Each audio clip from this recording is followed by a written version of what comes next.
오늘 저는 주제를 비맥의 프랙티컬한 이슈에 대해서 전달을 받아서 해당 부분에 대해서 말씀을 드리겠습니다.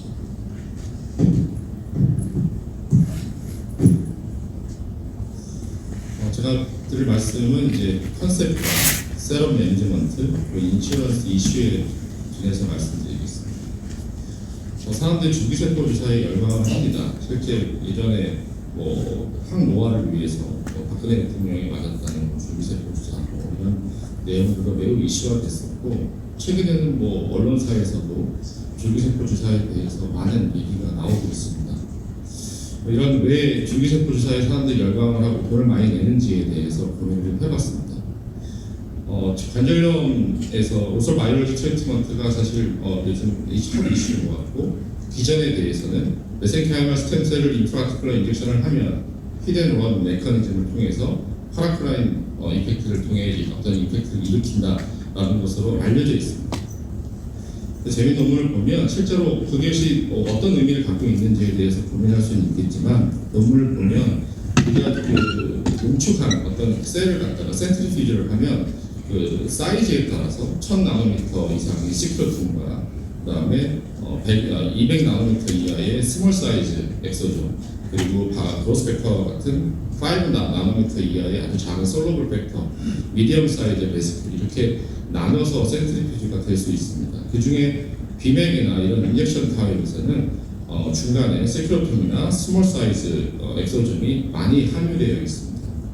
그 논문을 보면 이 사이언티픽 리포트에 나온 부분인데, 실제로 셀 아이솔레이션을 해서 포도사이트와 시노비오 사이트에다가 인터루틴 1 베타 인플라메이터리 메디에이터를 일으키는 사이토카인을 첨가해서 셀에다 집어넣는데, 한 그룹에서는 그냥 배양해서 집어넣고 한 그룹에서는 스몰 사이즈의 베시클을 갖다가 넣었더니 그 사이즈 이 셀 안에서 이 컬처해서 그냥 인터루틴 1 베타를 넣는 그룹은 그것이 실제로 포도사이트 시노바이티스에서 인플라메이터리 사이토카인이 나와서 이렇게 배출이 되지만, 스몰 베시클을 같이 함유한 분에서는 이 DNA 통해서 나올 때 인플라메이터리 팩터나 사이토카인이 나오지 않음을 보고한 부분이 있습니다. 다시 말하면 스몰 사이즈 베시클을 같이 넣는 경우에 인플라메이터리 사이토카인의 인터루틴 1 베타를 첨가함에도 불구하고 그게 실제로 기전을 일으켜서 RNA나 팩터를 일으켜서 인플라메이터리 사이토카인을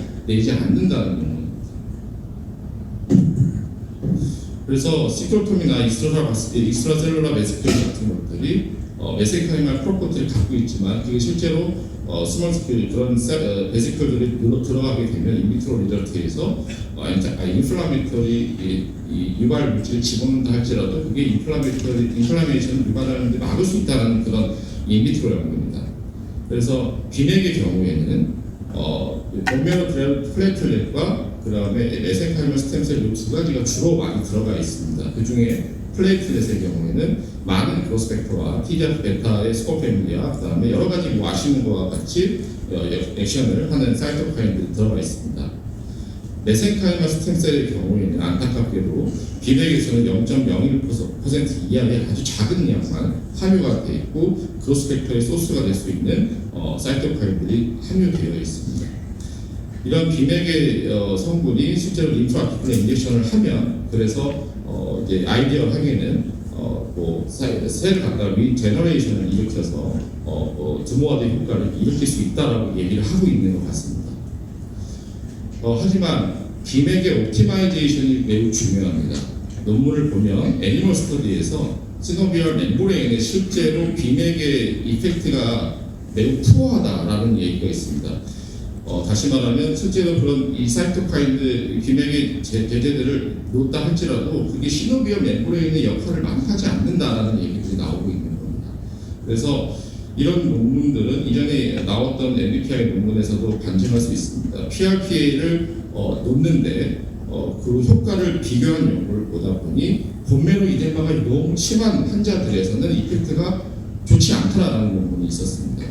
그래서 비맥이 시노비얼 멤브레인에 그렇게 역할을 하지 않을 수 있다, 그런 얘기가 나오고 있는 것이고, 인젝션을 하는 것이 과연 시노비얼 멤브레인의 이펙트가 크지 않다고 하면 비맥에 무슨 효과가 있겠냐는 얘기가 나와서 최근에 서브콘드랄 본에 인젝션을 하는 방향으로 나온 논문들이 있습니다. 한 논문을 보시면 인트라아티큘러 인젝션만 한 그룹과 서브콘드랄 본 인젝션만 한 그룹을 나눠서 분석을 해봤더니 서브콘드랄만 인젝션 한 그룹이 오히려 결과가 좋다라는 논문의 결과가 있었습니다. 그래서 최근에 2027년을 보면 BMJ 오픈 논문에서 클리니컬 트라이얼을 만들기 위한 그 메소드가 보고가 됐습니다. 그래서 지금 연구가 진행 중이고, 한 그룹에서는 서브콘드랄 본 앤드 인트라아티큘러 인젝션, 한 그룹에서는 인트라아티큘러 인젝션만 지금 하고 있습니다. 얼마 전에 에스카를 다녀왔고, 에스카에서 그걸 디자인한 선생님이 강의를 했었는데 아직 프리리미너리 데이터를 보고했었습니다. 그 보고한 바에서는 인트라아티큘러 인젝션보다 자기가 지금 한 바로는 둘 다 그룹한 것이 조금 더 RKDCA 스코어가 좋다고 얘기를 했었고, 이 결과는 나중에 나올 것 같습니다. 그래서 에스카에 보면 지금 현재 뭐 아세서와 같은 큰 대규모 회사에서 서브콘드랄 본 인젝션이 비명이 더 효과가 좋다는 에비던스 하에 제품이 출시가 되어 있습니다. 그러면 또 한 가지는 우리가 비맥을 한다고 하면 어떻게 하는 것이 옵티마이제이션을 한다고 한다면 하베스트 사이트도 중요할 거라 생각됩니다. 그래서 비맥의 퀄리티는 어느 것이 좋으냐, 아까 박도영 교수님 말씀하신 것처럼 일리아 퀘스트, 프록시마 TV와 카카네스 다 인젝션을 우리가 추출할 수가 있고, 그리고 비맥의 퀄리티를 높이기 위해서 볼륨은 어떤지, 아스펙트 테크닉은 어떤지도 고려할 수 있을 것 같습니다. 하베스트 사이트의 경우에는 우리가 뭐 아시는 것처럼 본메로에서 주로 이제 추출을 하게 되는데, 일리아 퀘스트와 프록시마 TV가 이 두 군데를 아마 주로 고민을 할 것 같습니다. 일리아 퀘스트가 골드 스탠다드라고 알려져 있고, 그 이유는 대부분의 논문에서 일리아 퀘스트에서 나온 셀들이 모노뉴클리아 셀이 더 유의미하게 더 높은 셀의 함유량을 갖고 있다고 보고가 되고 있고, 프로제니터 셀 넘버도 마찬가지고, 일리아 퀘스트에서 나온 세 가지의 사이트 중에서 일리아 퀘스트 나온 셀들이 좀 더 모노뉴클리아 셀이 더 많이 함유한다라는 얘기가 있습니다. 하지만 그 차이는 그렇게 심하게 크게 차이는 나지 않습니다. 두 번째는 아스피레이션 테크닉인데, 슬로우하게 아스피레이션 하는 것보다 래피드하게 아스피레이션 하는 것이 더 많은 퀄리티를 보장할 수 있다고 얘기하고 있고, 페이션트 팩터에서는 좀 더 영거 에이지에서 나온 메센카이멀 스템셀이 더 많은 셀을 확보할 수 있다고 얘기하고 있습니다. 클리니컬 어플리케이션 하나 예를 가져왔습니다. 63세 여자분이셨고, 라이트 리페인이 있어서 로컬에서 이전에 메니스토미 했던 환자분이셨고, 페인이 심해서 페일루다 2 정도, 3 정도의 환자분이셨습니다. 그래서 동영상인데, 지금 제가 했던 동영상이고, 일리아 퀘스트에서 로컬 마취 하에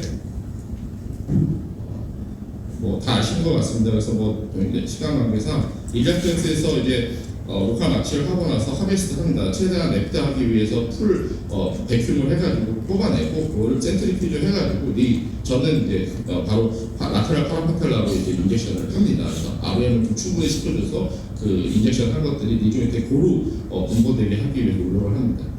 그래서 주사를 맞고 나서 환자는 생각보다 결과는 좋았습니다. 모든 환자가 다 결과를 보장할 수는 없겠지만, 이 환자의 경우에는 가스스코어 파이스 2도 좋아졌고, 수시는 것도 많이 좋아지고 매우 만족을 했습니다. 하지만 이런 그 아웃컴이 다 모든 환자에게 더 동일하게 좋아지지는 않다고 생각하고, 제 생각에는 환자의 OA 그레이드가 심하지 않았기 때문에 더 좋은 효과를 기대하지 않았을까라는 생각을 하고 있습니다.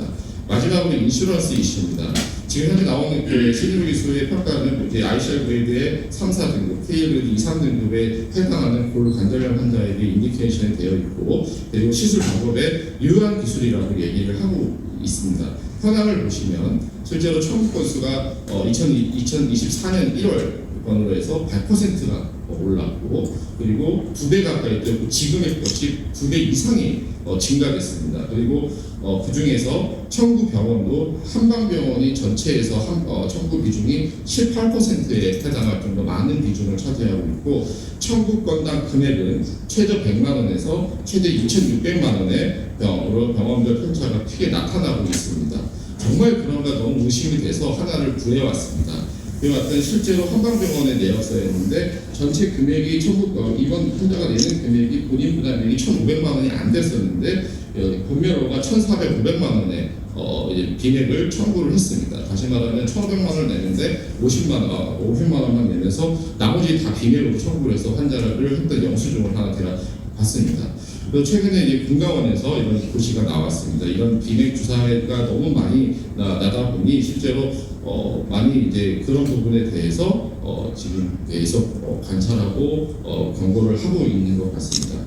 결론입니다. 비핵 인젝션 오소바이올리틱 측면에서는 프리클리니컬하게는 유의미한 주사라고는 생각이 되지만 실제로 인트라아티큘러 인젝션이 그 의미와 달리 규모화나 리제너레이션의 효과에 있어서는 그렇게 기대하기 어렵다고 저는 생각하고 안티인플라메이션 이펙트는 단기간으로 기대할 수 있을 거라고 생각을 합니다. 그리고 만약에 한다고 한다면 그 옵티마이제이션을 하기 위해서는 그나마 모달리티는 율약 테스트에서 하는 게 더 바람직하다고 생각을 하고 본메로 레전이 동반된 OA 그리고 레이트 OA에서는 효과가 매우 떨어질 거라 예상할 수 있습니다. 그리고 앞으로 추가 연구가 필요할 것 같고 마지막으로 이런 릴레이트는 널리지나 컨시더레이션을 알고 고민할 수 있는 디파트먼트에서 적절한 적응증 하에 진행하는 것이 중요하다고 생각합니다.